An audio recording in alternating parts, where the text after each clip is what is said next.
क्या आपको भी बारिश शुरू होने पर सर्दी जुकाम, वायरल इन्फेक्शन, फीवर आना, इम्यूनिटी कम होना, भूख कम हो जाना या फिर पेट में गैस, ब्लोटिंग या इंडाइजेशन, पेट में दर्द, इस तरह की कोई भी समस्या है तो ये वीडियो खास करके आपके लिए है। आयुर्वेद के ग्रंथों में हजारों साल पहले हमें इसका समाधान बताया हुआ है। तो चलिए इस वीडियो में जानते हैं कि बारिश के दिनों में कौन सी चीजों को आपने जरूर खाना चाहिए और किन चीजों को जरूर अवॉइड करना चाहिए, कौन सी आदतों को इस समय पे अपनाना बहुत जरूरी है, आयुर्वेद के कौन से ऐसे 10 गोल्डन रूल्स है जो वर्षा ऋतुचर्या में बताए हुए हैं। इस वीडियो को हम बहुत ही सिंपल प्रैक्टिकल रखेंगे ताकि आप सही तरह से इसे समझ सके, इसका आपको पूरा फायदा मिल सके, आपका पूरा परिवार स्वस्थ रह सके। तो चलिए बिना किसी देरी के ये वीडियो शुरू करते हैं, आखिर तक हमारे साथ बने रहिए। नमस्ते, मैं हूँ डॉक्टर रूपाली जैन और आप सभी का स्वागत है आपके अपने YouTube channel Ayurveda for everyone में।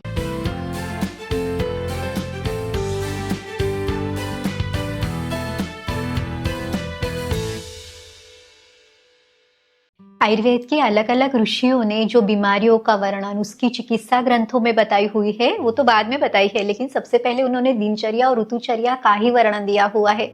अब दिनचर्या क्या है, तो डेली रूटीन यानी पूरे दिन भर में हमने खान पान कैसे रखना है, फिजिकल एक्टिविटी कैसे रखनी है, तो कौन से रूल्स एंड रेगुलेशंस हमने फॉलो करना है, ये दिनचर्या में बताया जाता है। अब जो ऋतुचर्या है ये स्पेशल कंडीशन है, ये जैसे उस ऋतु में उस मौसम में शरीर के वात पित्त कफ इन दोषों के अनुसार हमने इसमें क्या बदलाव करना है, उस समय पे फूड, लाइफस्टाइल, फिजिकल एक्टिविटी कैसे रखनी है। तो 6 ऋतुओं में शिशिर, वसंत, ग्रीष्म, वर्षा, शरद और हेमंत, ये 6 ऋतु है। अब इनको 2 इसमें डिवाइड किया है, एक है उत्तरायण और एक है दक्षिणायन। उत्तरायण को आदान काल कहा जाता है और दक्षिणायन को विसर्ग काल। तो जो उत्तरायण है जैसे शिशिरा, वसंत, ग्रीष्म, इन 3 ऋतुओं में यानी 6 महीनों में जो शरीर की एनर्जी है वो धीरे धीरे धीरे कम होती है, शरीर का बल धीरे धीरे कम होने लगता है। और जो विसर्ग काल है यानी बारिश से लेके अगला जो मौसम है इस समय पे धीरे धीरे वो बढ़ता है। अब जो बारिश का मौसम है इमीडिएटली ये किसके बाद आता है, ग्रीष्म ऋतु के बाद वर्षा ऋतु आता है। तो ग्रीष्म ऋतु में शरीर का बल बहुत ज्यादा कम है और जब बारिश का मौसम शुरू हो जाता है तो बाहर का वेदर बदल जाता है, मौसम ठंडा सा हो जाएगा, बारिश होने लगेगी। इससे क्या होगा, तो शरीर में वात दोष का प्रकोप होने लगता है। इस समय अग्नि मांद्य रहता है यानी जठराग्नि कम रहता है, पाचन क्रिया मंद रहेगी। तो इसलिए पाचन से संबंधित विकार, इम्यूनिटी कम होने से इन्फेक्शन जैसी समस्या ये इस मौसम में बहुत ही ज्यादा कॉमन है।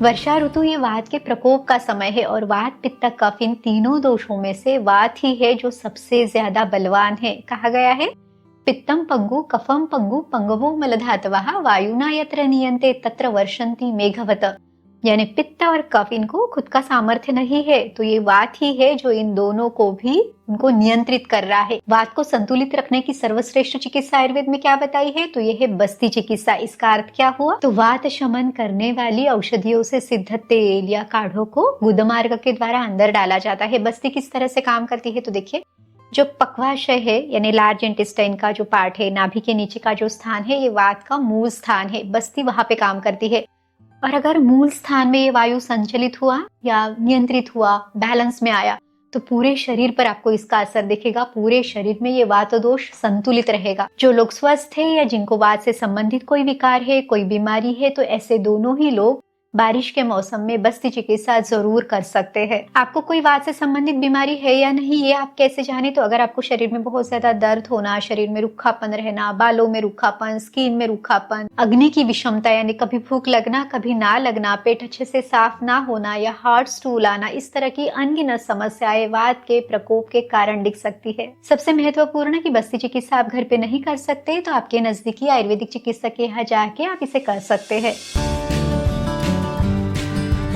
जिन लोगों को पंचकर्म करना यानी बस्ती चिकित्सा करना पॉसिबल नहीं है वो कुछ उपकर्म कर सकते हैं। जैसे अगर आपको जोड़ों में दर्द है, जॉइंट पेन है, नी जॉइंट पेन है स्पेशली, यानी संधिगत वात या ऑस्टियोआर्थराइटिस है, तो वो जानु बस्ती कर सकते हैं। जिनको सर्वाइकल स्पॉन्डिलाइटिस है वो ग्रीवा बस्ती या मन्या बस्ती करे।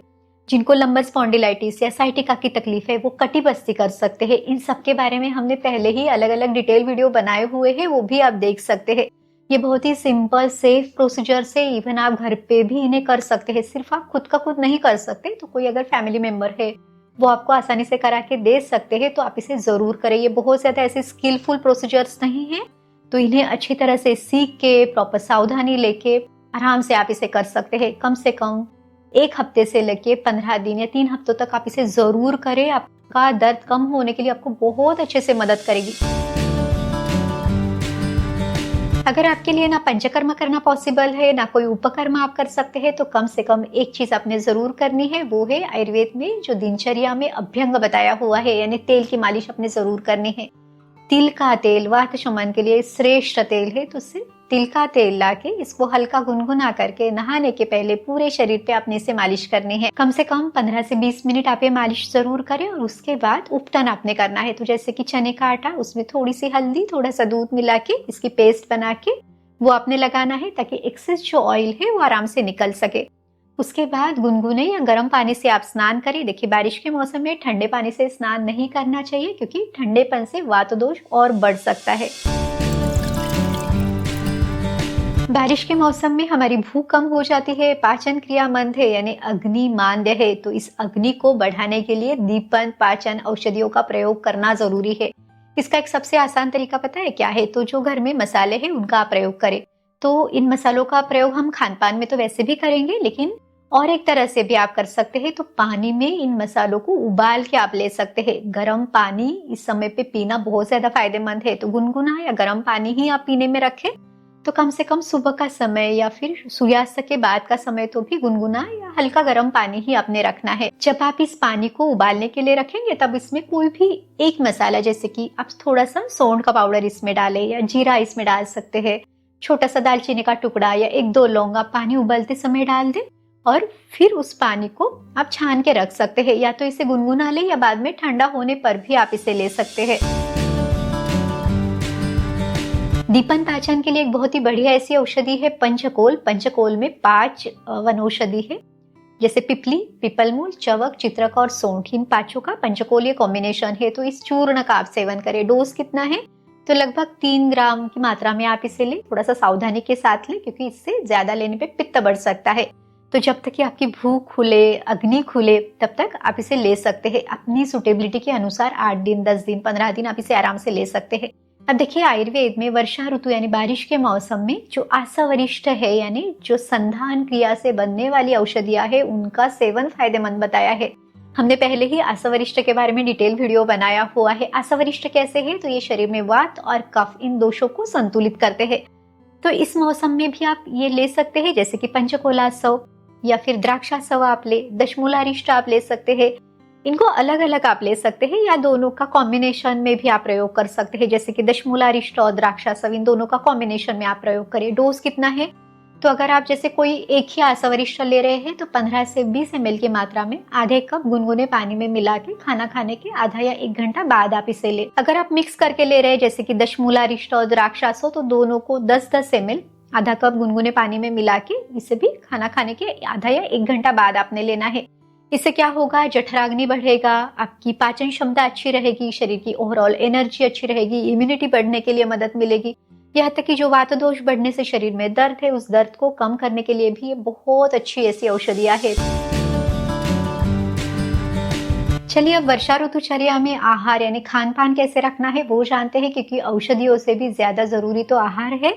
तो एक बेसिक गाइडलाइन इसमें क्या है? लघु, सुपाच्य, स्निग्ध, उष्ण, ऐसा खान पान आपने लेना है। लघु यानी पचने के लिए हल्का, सुपाच्य यानी जो इजी टू डाइजेस्ट हो ऐसा फूड, स्निग्ध यानी जिसमें स्निग्धता, एक लुब्रिकेशन हो, एक चिकनापन हो, उस तरह का खाना।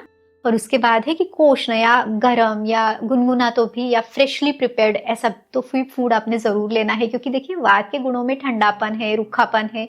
तो जो आहार है उससे विरुद्ध गुणात्मक होना चाहिए, ताकि जाके ये वात संतुलित हो सके। षड रसों में से जो मधुर, अम्ल, लवण यानी मीठा, खट्टा और खारा, ये तीनों स्वाद वात दोष का शमन करते हैं। मीठा खाने से थोड़ा सा पचने में वो भारी रहेगा, उसको टाइम लगेगा, लेकिन जो अम्ल और लवण रस यानी खट्टा, नमकीन स्वाद, ये बहुत अच्छा है जो वात दोष को संतुलित रखे। तो अगर आपको जैसे अचार पसंद है तो आप अचार ले सकते हैं। जैसे एग्जाम्पल, आप आंवले का अचार जरूर ले, आंवला और हल्दी का अचार आप ले सकते हैं। उससे क्या होगा? भूख बढ़ेगी, पाचन क्रिया अच्छी रहेगी और वात दोष का भी संतुलन होगा। अचार में हम राई, हींग, मेथी ये सब डालते हैं, वो सारी चीजें भी दीपन पाचन करने वाली है। तो इस तरह से आहार को ही आप औषधि बना सकते हैं। वर्षा ऋतुचर्या का एक इम्पोर्टेंट नियम ये भी है कि जब तक अच्छी भूख ना लगे, जब तक खुल के भूख ना लगे, पहले खाया हुआ जो आहार है उसका पचन अच्छे से ना हो तब तक दूसरा आहार आपने नहीं लेना है। देखिए, श्रावण और भाद्रपद इन दोनों महीनों में बहुत सारे उपवास रहते हैं, व्रत किए जाते हैं। इसका कारण या इसका साइंटिफिक रीजनिंग भी क्या है कि इस समय पे अग्नि मंथ है। अगर आप उपवास यानी लंघन करते हैं तो जो पहले खाया हुआ है उसका सही तरह से पचन होने के लिए बहुत अच्छे से आपको मदद कराने वाला है।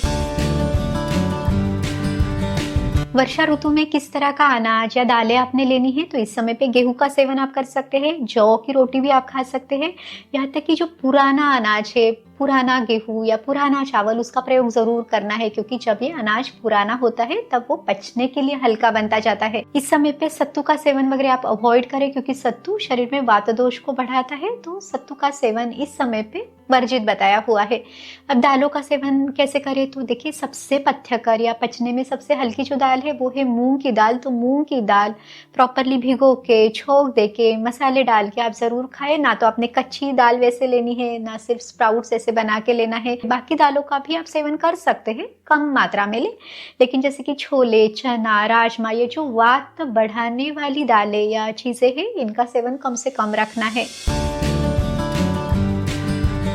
वर्षा ऋतु में मिल्क प्रोडक्ट्स लेने चाहिए या नहीं, इसको समझते हैं। जैसे कि दूध, घी, दही, छाछ, तो इनमें से किसका सेवन आपने करना चाहिए। अब देखिए, दूध, अगर आप भैंस का दूध लेते हैं तो नहीं लेना चाहिए, क्योंकि भैंस का दूध कैसा है, ये बहुत ज्यादा पचने के लिए हेवी है, तो ऑलरेडी अग्नि मंद है, तो भैंस का दूध ना ले। गाय का दूध अगर आपको प्योर मिलता है तो आप ले सकते हैं, उसमें भी थोड़ा सा सौंठ का पाउडर, हल्दी पाउडर मिला के आप ले। घी कैसा है, तो घी शरीर में वात और पित्त, इन दोनों दोषों को संतुलित करने वाला है और ये जठराग्नि को भी बढ़ाने वाला है, तो घी अगर प्योर मिलता है तो जरूर ले। एक ही सावधानी ले कि बहुत ज्यादा घी या बहुत ज्यादा फ्राइड चीजें आपने नहीं लेनी है। हाँ, आप इस मौसम में एक आध दो बार आप जैसे कि मूंग के पकोड़े वगैरह जरूर ले, क्योंकि शरीर में इतना ज्यादा रूखापन बढ़ा हुआ है, तो ये जो पकोड़े आप जैसे लेंगे घर पे बने हुए, तो ये भी इस स्निग्धता को बनाए रखेंगे। लेकिन जो बाहर का खाना है या समोसा वगैरह है, जो बहुत ज्यादा हेवी चीजें है, उसको लेना आपने अवॉइड करना चाहिए। दही कैसा है, तो दही पचने के लिए बहुत भारी है, अभिसंधि इसे आयुर्वेद में कहा गया है, तो दही का सेवन इस मौसम में कम रखें। अगर आपका अग्नि बहुत अच्छा है, भूख पाचन क्रिया अच्छी है, तो आप ले सकते हैं, यानी हफ्ते में एक दो बार जरूर ले। छाछ का सेवन आप कर सकते हैं, छाछ पचने में हल्का है। छाछ भी मसाला छाछ आप ले, जैसे कि जीरा, हींग, करी पत्ता, इसका छौंक देके उस तरह का छाछ आप जरूर ले सकते हैं। बारिश के दिनों में कौन सी सब्जियां पथ्यकर है, तो जो हरी सब्जी है, जैसे कि लौकी, परवल, कद्दू, घिया, तोरी, इस तरह की जो भी सब्जियां है वो आप जरूर ले। लेकिन जो पत्ते वाली सब्जियां है, जैसे कि पालक, मेथी, इनका सेवन अवॉइड करें, क्योंकि पत्ते वाली सब्जियों से भी शरीर में ये वात दोष बढ़ेगा, तो थोड़ा सा कम रखें। आप 8-10 दिन में एक आध बार इन्हें ले सकते हैं, लेकिन कम रखें। और जो कच्ची चीजें है, बहुत ज्यादा सलाद लेना, अंकुरी चीजें लेना, इसको भी आपने अवॉइड करना चाहिए।